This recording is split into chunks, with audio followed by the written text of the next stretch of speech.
할렐루야. 우리 좌우 앞뒤에 계시는 분들과 함께 평화 인사를 나누도록 하겠습니다. 주님의 평화가 함께 하시기를. 네, 여러분들의 삶 가운데 우리 주님 주시는 참 평안이 늘 함께 하시기를 바랍니다. 여러분, 그 세옹지마라고 하는 고사성어를 잘 아실 겁니다. 변방 노인의 말이라는 의미를 가지고 있는 고사성어죠. 옛날에 중국의 변방에 한 노인이 살고 있었습니다. 이 노인에게는 말이 한 필 있었어요. 당시에는 말이라고 하는 것이 굉장히 귀한 재산이었습니다. 그런데 어느 날 이 말이 도망을 가서 국경 너머로 이렇게 오랑캐들의 땅으로 도망을 가버렸어요. 찾으러 갈 수조차 없게 말입니다. 집에 귀한 재산이었던 이 말을 잃어버렸으니까 낙심이 됐습니다. 그런데 시간이 얼마나 지났을까요? 어느 날 집을 나갔던 그 말이 다시 집으로 돌아왔습니다. 그런데 혼자 온 것이 아니라 돌아올 때에 아주 좋은, 아주 튼실한 야생마 하나를 짝으로 끌고 온 거예요. 잃어버린 줄 알았던 재산이 2배로 불어났습니다. 너무나 행복하고 기뻤겠죠. 그러던 어느 날 그 노인의 아들이 야생마를 타다가 낙마하여서 크게 다쳤습니다. 다리가 부러졌어요. 이 일로 그 가족들은 모두 낙심하였습니다. 큰 사고를 겪었으니 낙심할 만도 하죠. 그런데 얼마 후 국경 너머로 이 오랑캐들이 쳐들어오면서 갑자기 각 가정마다 청년들이 군인으로 징집되어 끌려갔습니다. 그리고 그 전쟁에 나간 많은 청년들이 죽었어요. 그런데 이 노인의 아들은 다리가 부러졌기 때문에 징집이 되지 않아서 목숨을 구할 수 있었다라는 일화에 나오는 말이, 이 일화를 빗대어서 하는 말이 세옹지마, 변방 노인의 말이라고 하는 고사성어가 되었습니다. 우리는 종종 이런 말을 합니다. 인생사 세옹지마다. 인생이란 한치 앞을 알 수가 없어서 길, 흉, 화, 복 예측할 수가 없다라는 그런 의미예요. 인생이라는 것이 정말로 내 마음대로 되지 않는 것은 당연할 뿐더러 나쁜 일이라고 생각했는데 그것이 오히려 좋은 일이 될 때도 있는 것이고, 좋은 일이라고 생각했는데 그것이 오히려 나쁜 일이 되어서 돌아올 수도 있는 거예요. 인생이 그래요. 사람의 힘과 사람의 능력으로, 사람의 그 한계로 계산해 보기에는 인생이란 한치 앞도 알 수 없는 세옹지마와 같습니다. 그래서 우리는 늘 짜증이 나고 또 답답합니다. 인생 진짜 내 마음대로 되는 게 없더라고요.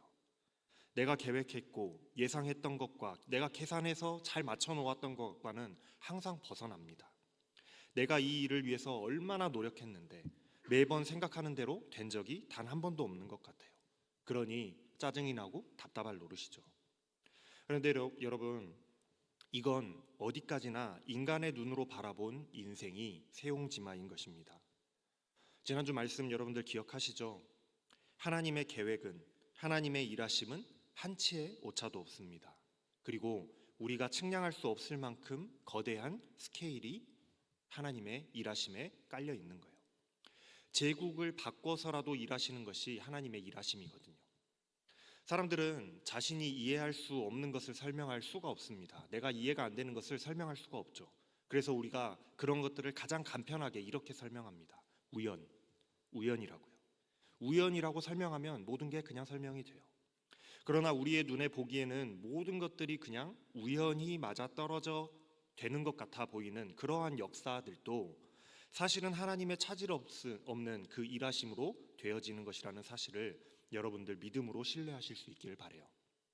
그렇게 하나님의 일하심을 믿고 우리가 신뢰한다면, 이 세상의 모든 것들이 하나님의 짜임 있는 일하심이라고 믿고 우리가 신뢰한다면 더 이상 우리의 인생이 그저 우연에 의해서 흘러가는 이 세옹지마와 같아 보이지 않게 될 것입니다. 하나님은 어떻게 일하시는가? 이게 지난주 말씀의 제목이었는데, 이것을 이해하기 시작하면, 하나님이 어떻게 일하시는지를 우리가 이해하기를 시작하면 이제 우리는 확신할 수가 있게 됩니다. 봐라, 하나님께서는 이렇게 일하신다라는 것을 우리가 확신할 수 있게 되죠. 하나님의 실수 없으신 일하심을 우리는 믿고 신뢰하며 따라갈 수 있게 되는 거예요.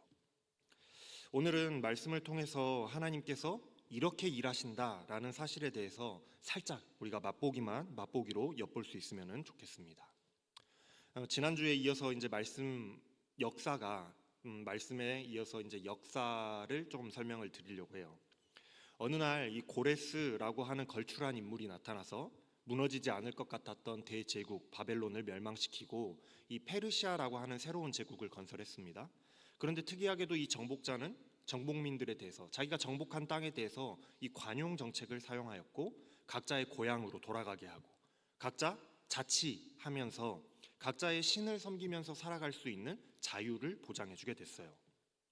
역사가들은 이것이 굉장한 우연의 일치라고 이야기하지만은, 성경은 이 모든 것이 하나님께서 당신의 백성들을 위하여 세계의 역사를 움직이시고 일하신 결과다라고 말씀하고 있었죠. 자, 이제 고레스 대왕의 그 포고령에 의해서 바벨론의 포로로 끌려갔던 수많은 유다 백성들이 다시 고향 땅으로 이제 돌아오게 됩니다. 무려 70년 만에 귀향하게 되었어요. 귀환한 이 백성들 가운데는 나이가 많은 사람들 중에서는 옛날에 유다 왕국이 어떠했는지, 예루살렘 성전이 어떻게 생겼는지를 기억하고 있는 자들도 덜어 있었습니다. 그러나 아마도 대부분의 사람들은 바벨론에서 태어났기 때문에 기억하지 못했을 거예요. 젊은 사람들은 이 70년이라는 기간 동안에 바벨론에서 태어났거든요. 그러나 나의 뿌리, 나의 조국이라고 하는 것이 주는 그 감격, 감동 같은 것들은 아마 늙은이나 젊은이들이나 모두가 다 같았을 겁니다. 귀환민들은 각자 자신들의 고향으로 돌아가서 자리를 잡았어요. 어떤 사람들은 지방으로 가고, 어떤 사람들은 예루살렘에서 터를 잡았습니다. 그렇게 한 7달 정도가 지나서 이 정착의 시간이 지났을 무렵에 모든 백성들이 예루살렘에 모여 다시 한번 하나님을 예배하기 시작합니다. 다 무너져 버렸던 성전 터에다가 무너져 버린 그 하나님을 예배하는 제단을 다시금 쌓아 올려요. 그리고 임시로 쌓아 올린 그 제단에서 매일 아침 저녁으로 하나님을 기억하며 번제를 드리기 시작합니다. 그리고 시간에 따라서 하나 둘 절기를 다시 회복하기 시작했어요. 그렇게 자신들을 구원하셨고 우리 조상들을 구원하신 하나님의 은혜를 다시 한번 되새기기 시작합니다. 구원의 기쁨을 회복해 가기 시작했어요. 그렇게 1년 반 정도 지났을 때에, 그러니까 귀환하고부터 2년 정도가 만에 성전을 재건할, 성전의 기초의 돌을 놓기 시작하게 됩니다. 다시 성전을 재건하는 사업에 첫 삽을 뜨게 된 거예요. 하나님의 구원하심의 은혜를 다시 한번 삶 속에 예배를 통해 되새겼더니 삶 가운데의 구원의 기쁨을 회복하게 되었습니다. 구원의 기쁨을 회복하게 되었더니 삶의 중심에 무너져 있었던, 이미 다 무너져 버린 그 하나님의 성전, 하나님의 제단을 다시 짓게 되기 시작했더라는 거예요. 여러분들 기억하시기 바랍니다. 이게 바로 신앙의 원리예요. 구원의 기쁨을 회복하면 다시 하나님 중심의 삶을 우리가 세워갈 수 있게 되는 겁니다. 무너졌던 우리 삶에 하나님을 예배하는 제단을 다시 세워갈 수 있게 되는 거예요. 이 사건이 얼마나 감격스러웠던지 그 광경을 지켜보던 많은 원로들은 통곡하면서 울었다라고 기록하고 있어요. 또 옛날의 모습들을 기억하지 못하는 젊은이들이라고 할지라도 기뻐하며 즐거워하며 노래하였다라고 그날의 일들을 기록하고 있어요. 삶의 기쁨과 감격이 되살아나기 시작했더라는 겁니다.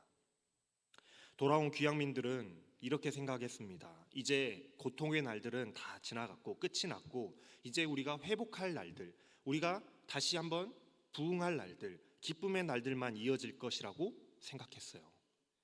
모든 것이 잘 되고 모든 것이 잘 될 것이라고만 생각하며 핑크빛 미래를 그리며 기대에 한껏 부풀어 있었을 겁니다.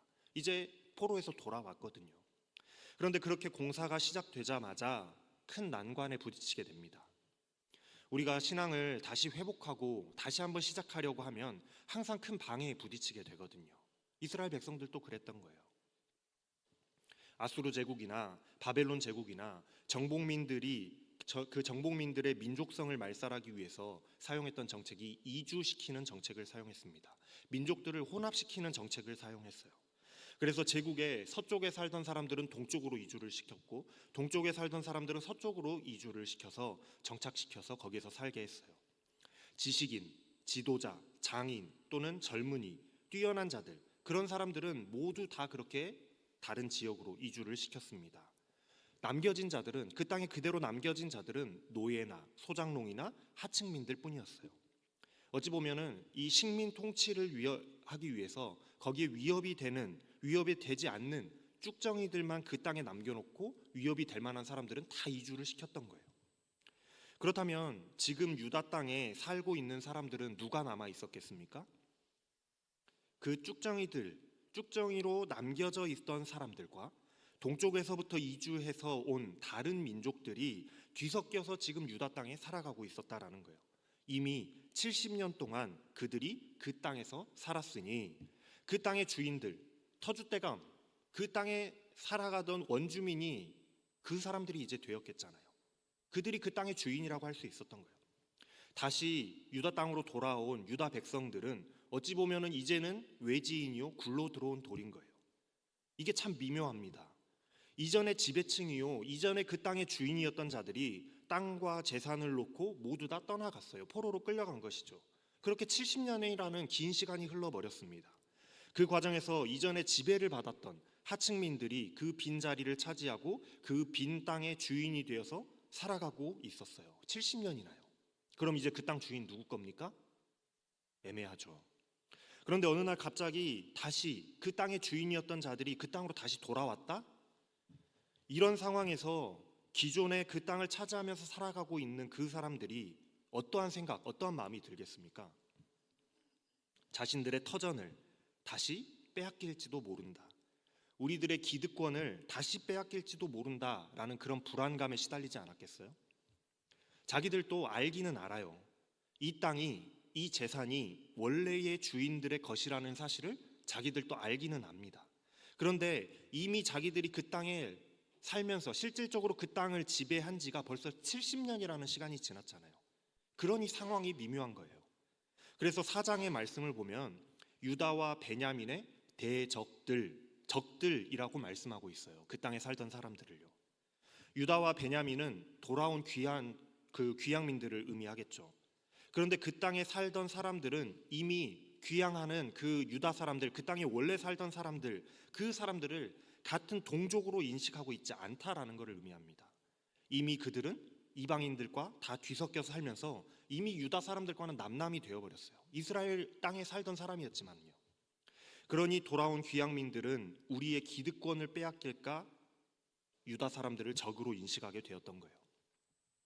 돌아온 귀향민들이 왕의 명령에 따라서 명령 때문에 고레스 왕이 내린 명령 때문에 돌아왔고 왕의 명령으로 하나님의 성전을 짓기 시작한다라는 그런 소문이 이제 그 땅에 살던 사람들에게 들립니다. 이 기득권 세력은 더더욱 불안함에 사로잡히게 되겠죠. 이러다가 우리 거 다 잃고 다 빼앗기고 쫓겨나는 거 아니야? 이런 생각을 하게 됐어요. 그래서 우리 것의 일부라도 지키고 싶은 마음에 숟가락을 얹어보려고 시도를 합니다. 당시에 유다의 총독이었던 스룹바벨과 각 가문의 우두머리들에게 찾아와서 이 협상을 시도하는 거예요. 이렇게 말합니다. 아수르 제국의 엘사라돈 왕이 우리를 이곳으로 이주시켜서 지금까지 우리가 이 땅에 살면서 우리도 당신들과 마찬가지로 당신들의 하나님을 섬기면서 제사를 드리면서 살아왔으니 우리도 사실은 하나님의 백성들 아니겠습니까? 그러니 우리도 당신들과 함께 성전을 짓도록 해주십시오. 이렇게 협상을 하기 시작하는 거예요. 북왕국 이스라엘의 멸망 이후, 그러니까 아수르 제국 시절부터라고 생각을 하면 70년도 훌쩍 넘는 시간이에요. 그러니까 우리가 굉장히 오랜 시간 이 땅에 살았습니다라는 사실을 강조하고 있는 거예요. 그러면서 우리도 너희가 믿는 하나님, 그 하나님께 우리도 제사를 드리기는 드려봤거든. 그러니까 우리도 너희랑 같은 백성이라고 할 수 있지 않을까? 그러니까 우리도 숟가락 얹을게. 제발 우리를 쫓아내지 말고 우리의 기득권을 조금만이라도 인정해줘. 이런 의미의 협상안을 제시를 하는 거예요. 그러나 총독 스룹바벨과 여호수아 제사장은 이것을 단칼에 거절합니다. 당신들과는 이 일이 상관없는 일이고 이것은 우리가 해야 될 일이니 우리는 우리의 일을 할 것이요. 왜 모르겠습니까? 이 기득권의 세력들이 기득권을 챙기려고 한다라는 사실을 왜 이 스룹바벨이 모르겠어요?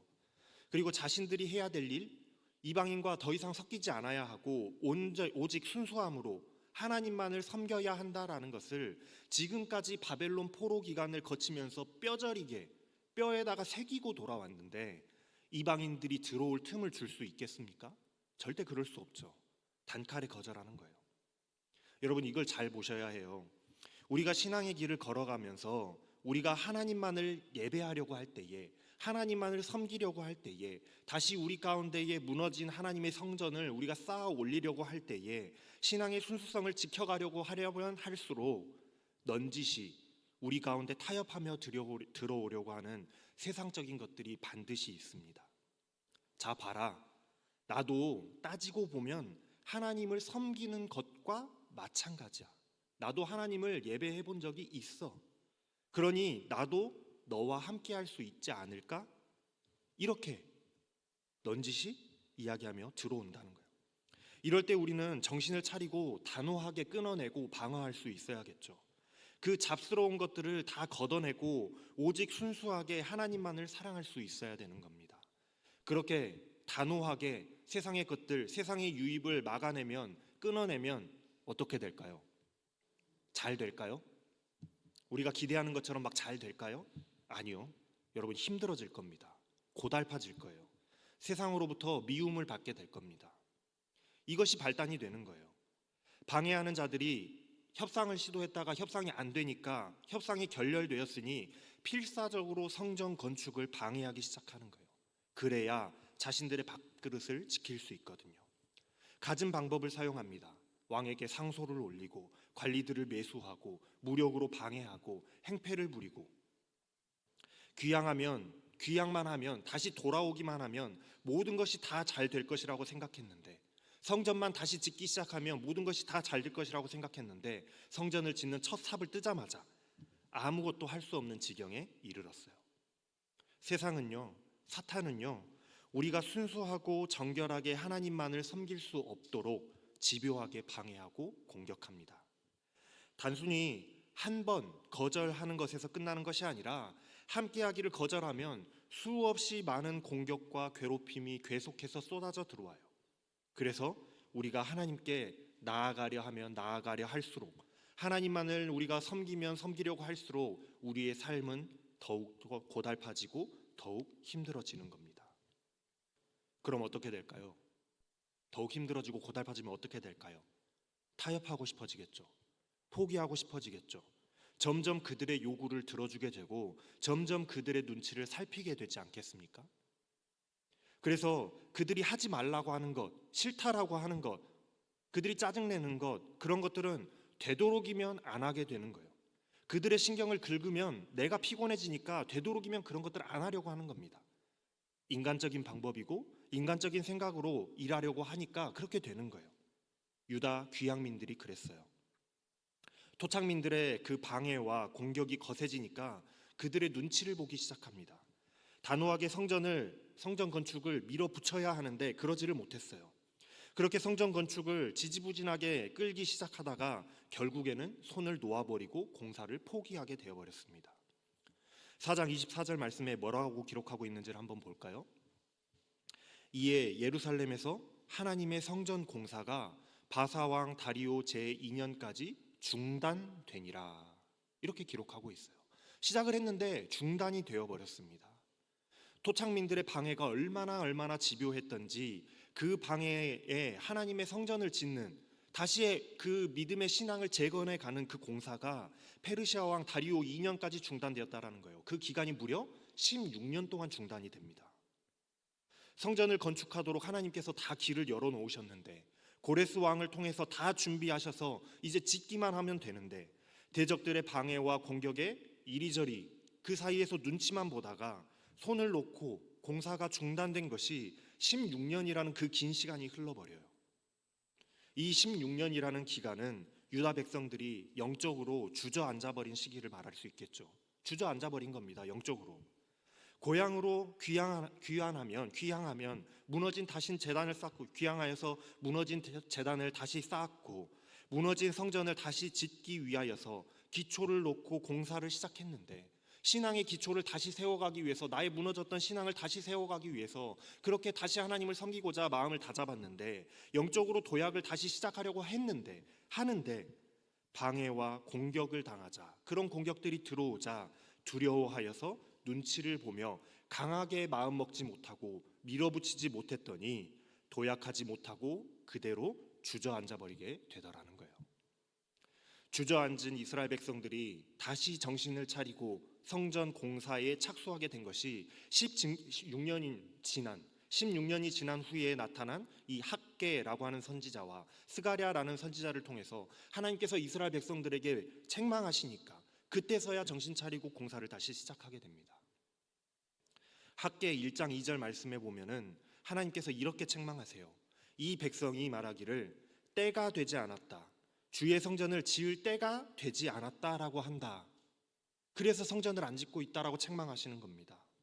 이스라엘 백성들이 계속되는 반대와 방해에 부딪히자 스스로 그냥 위안하면서 타협하기를 아직 성전을 지을 때가 안 된 것 같다라고 말하면서 그냥 성전 짓기를 포기해버리고 성전을 지을 생각을 안 한다라고 하나님께서 책망하시니까 그때서야 정신을 차렸다라는 거예요. 방해가 두렵고 싸우는 것이 두렵고 귀찮고 껄끄러워서 담대하게 부딪혀 진행하지 못하고 포기하는 수순으로 그냥 가버렸다라는 것을 우리는 알 수가 있어요. 신앙이 주저앉아 버리게 되었던 겁니다. 예수님의 비유로 생각해 보면은 돌밭과 같은 그 신앙인 거예요. 뿌리가 내려서 돌밭에 떨어진 씨앗이 어떻게 됩니까? 뿌리가 내려서 자라나는 것처럼 보였는데 조그만한 햇볕이 그냥 이렇게 쬐니까 그 뿌리가 금세 말라서 죽어버리는 것과 같은 거죠. 그렇다고 16년 동안 이런저런 시도 안 해봤겠습니까? 스룹바벨과 같은 사람들이, 여호수아 제사장 같은 사람들이 그런 시도 안 해봤겠어요? 설득도 해보고 아부도 해보고 친하게 지내려고도 해보고 할 수 있는 노력들을 다 해서 공사를 진행해 보려고 이런저런 인간적인 시도를 안 해봤겠냐고요. 그런데 왜 그 모든 노력이 실패하고 16년이나 중단되었을까요? 그저 사람의 범주 내에서, 사람의 계산 내에서, 사람이 할 수 있는, 인간이 할 수 있는 그 한도 내에서, 토착민들과 마찰을 빚지 않는 그 한도 내에서 해결하려고 했던, 좋게 원만하게 해결하려고 그들과 친하게 해결해 보려고 하다가 안 되면 접어버리는 그 인간적인 일하는 방식만을 시도했기 때문에 그렇다라는 거예요. 제가 이걸 어떻게 할까요? 스가랴 4장 6절에 보면은 하나님께서 그러한 내용을 책망하고 계시거든요.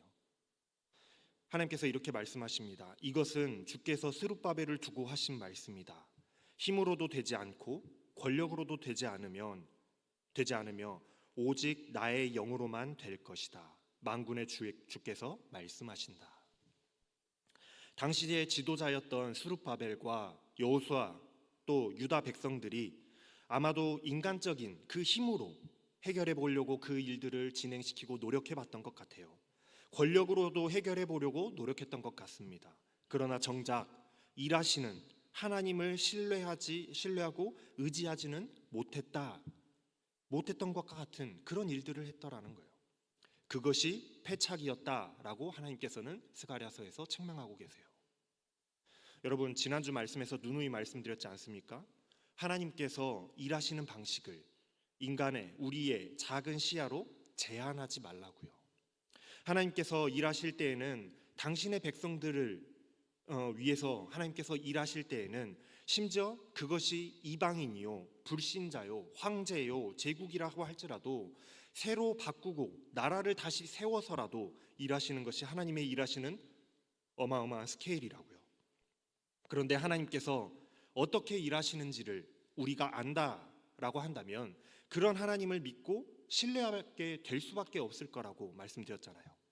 그러면 우리가 신앙의 길을 달려가다가 막히고 문제가 있고 해결 안 되는 그런 일이 닥치고 내 능력을 벗어나는 일이 있으면 하나님을 붙들고 하나님께 맡겨드리고 하나님이 일하시도록 신뢰하면서 그저 우리는 순종하고 순응하며 따라가기만 하면 내가 일하지 않아도 그 놀라우신 하나님의 일하심으로 하나님께서 일하심을 보게 되는 겁니다.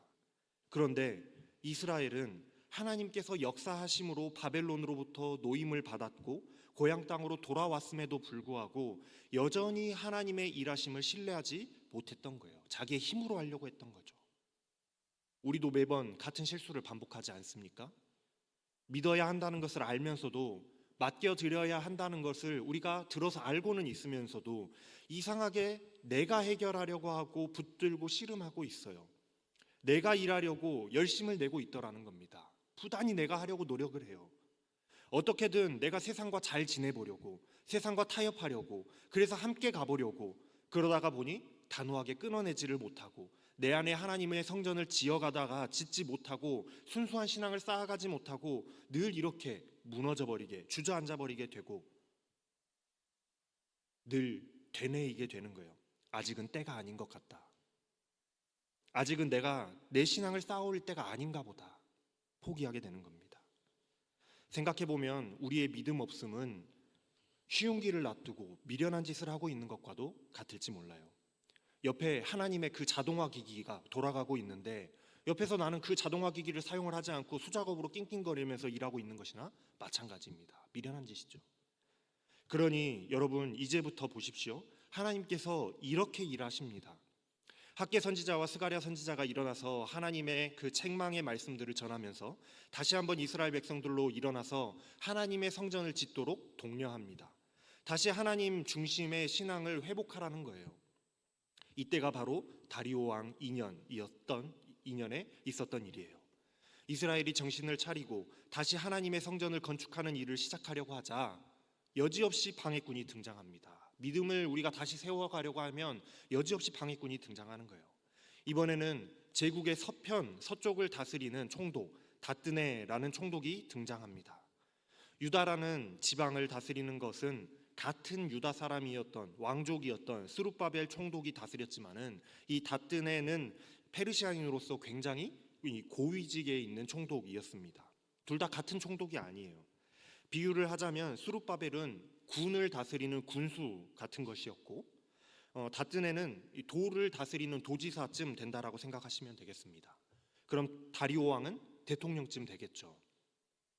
아무튼 높은 고위직 총독이 유다인들이 성전을 짓는 것을 감찰하려고 둘러보려고 나타나요.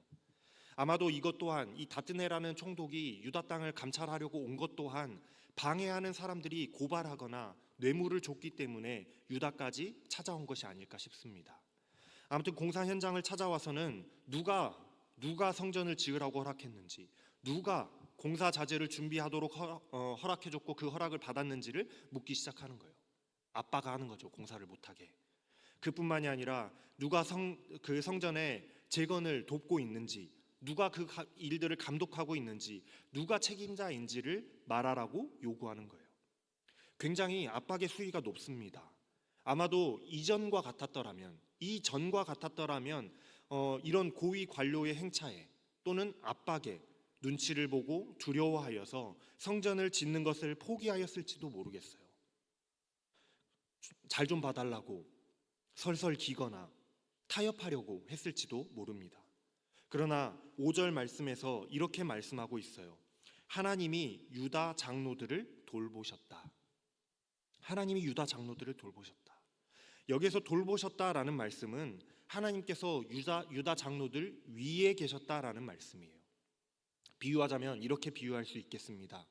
여러분들 대학생들, 요즘에는 그런 청년들이 별로 없는데 대학생들이 겨울에 용돈을 벌어볼 목적으로 이 붕어빵 장사를 시작을 했어요. 군고구마나 붕어빵 장사 옛날에는 많이 했거든요. 그런데 누가 그걸 누구한테 일러 바쳤는지 그 동네 깡패들이 나타나서 행패를 부리면서 누가 여기서 장사해도 되느냐고, 누가 장사해도 된다고 허락했느냐고, 우리 구역에서 누가 마음대로 장사하느냐고 행패를 부리기 시작하는 거예요. 무섭죠.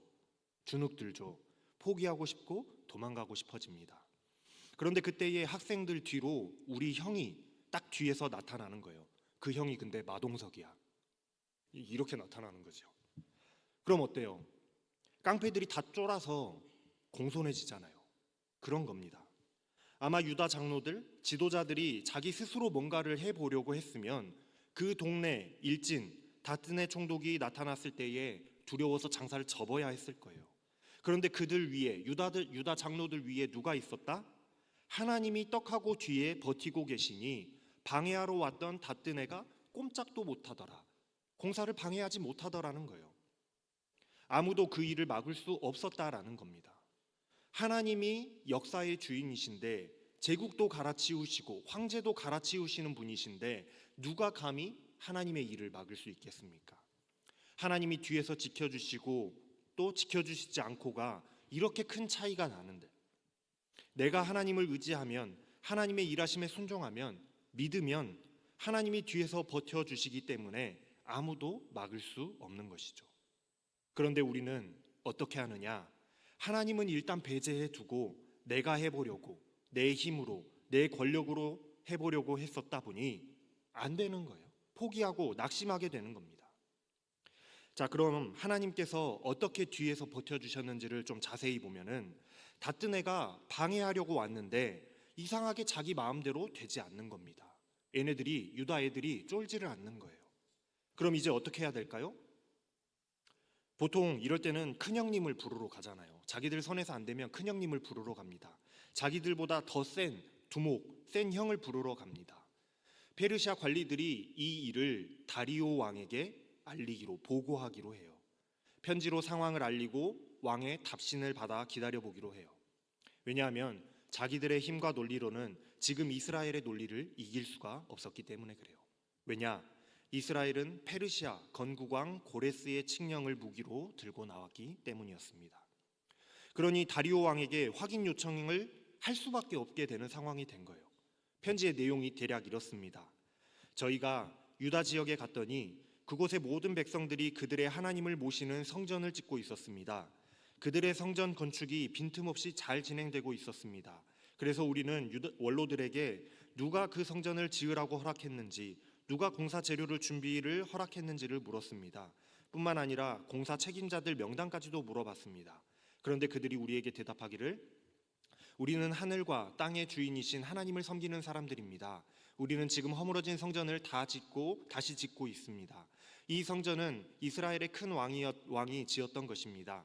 하지만 우리 조상들이 하나님을 노엽게 하였고 하나님께서 우리 조상들을 바벨론 왕 느부갓네살의 손에 넘겨서 이 성전 또한 허물어지고 바벨론으로 포로로 잡혀갔습니다.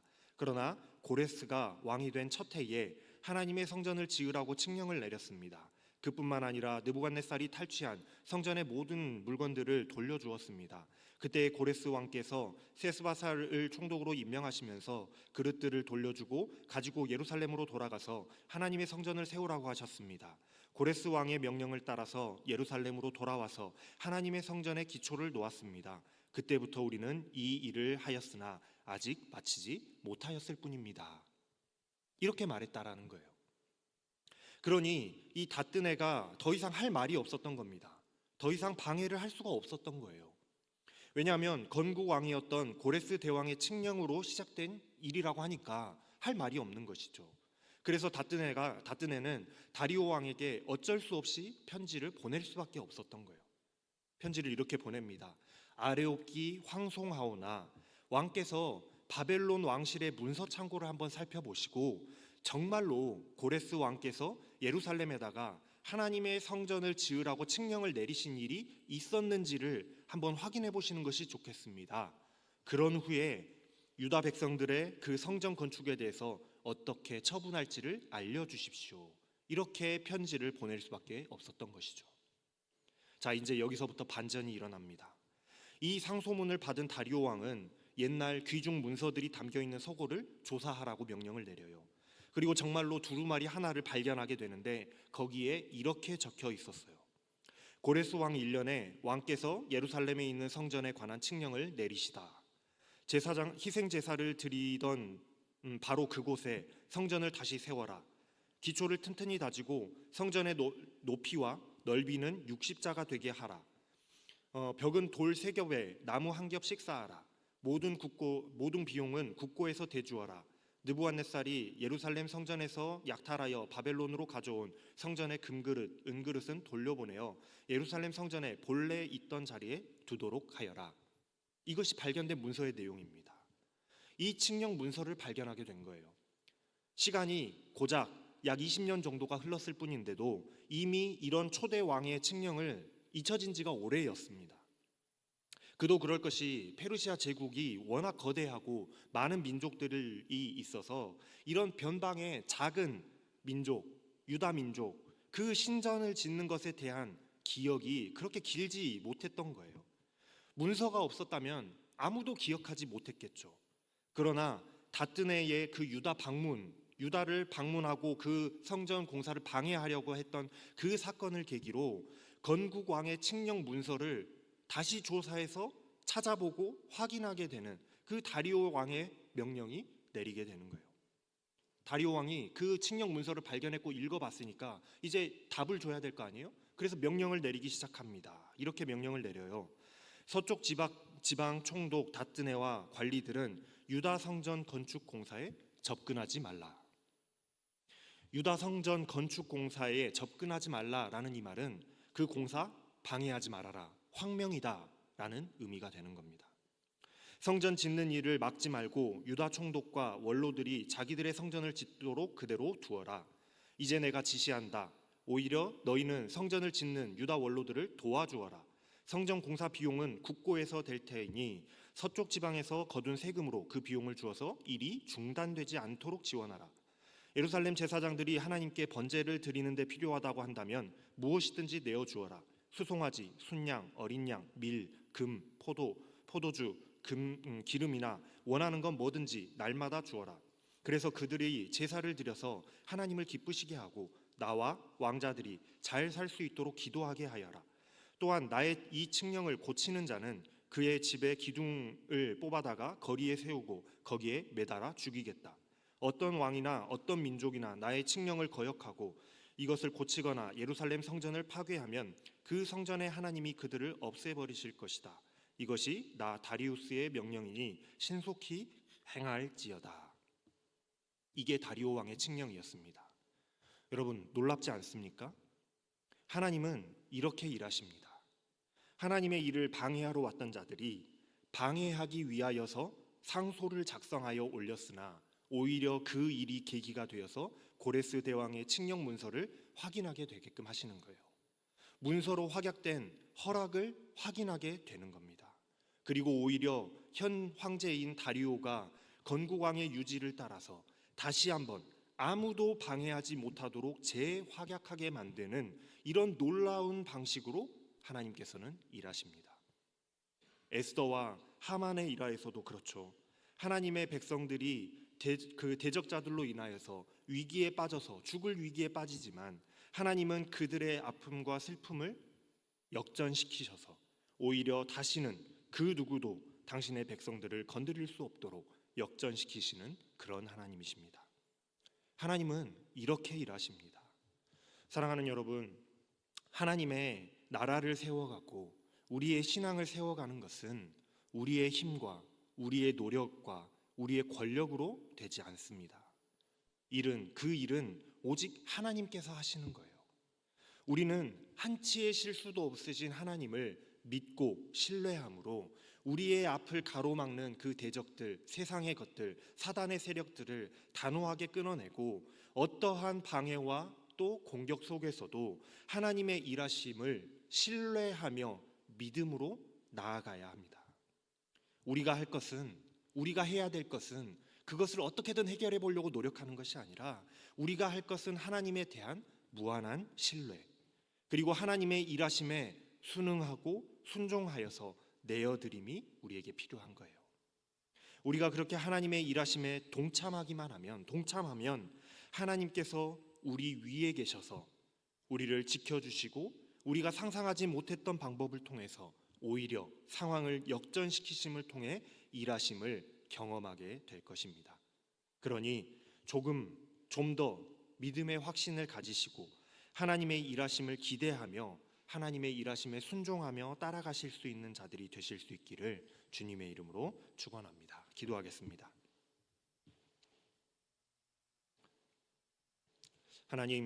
하나님께서 일하시는 방법이 너무나도 크고 놀랍고 또한 신묘막측한데도 우리는 늘 믿음으로 순종하지 못했습니다.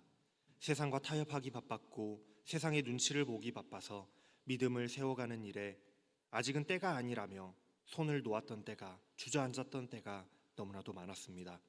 그러나 하나님께서 일하실 때에는 오히려 방해와 공격을 역전시키셔서 하나님의 일들을 완성해 가시는 하나님이심을 다시 한번 깨닫습니다. 하나님, 이렇게 일하신다는 사실을 다시 한번 우리들 마음에 새기고 믿음으로 주와 동행하는 자들 다 되게 하여 주시옵소서. 그리하여서 믿음을 세워가는 데에 물러서지 아니하게 하시고 세상과 타협하거나 눈치 보지 아니하게 하시고 우리 위에 계시는 하나님을 믿고 담대히 걸어 나가는 자들 다 되게 하여 주시옵소서. 감사를 드리며 우리 주 예수 그리스도의 이름으로 기도합니다. 아멘.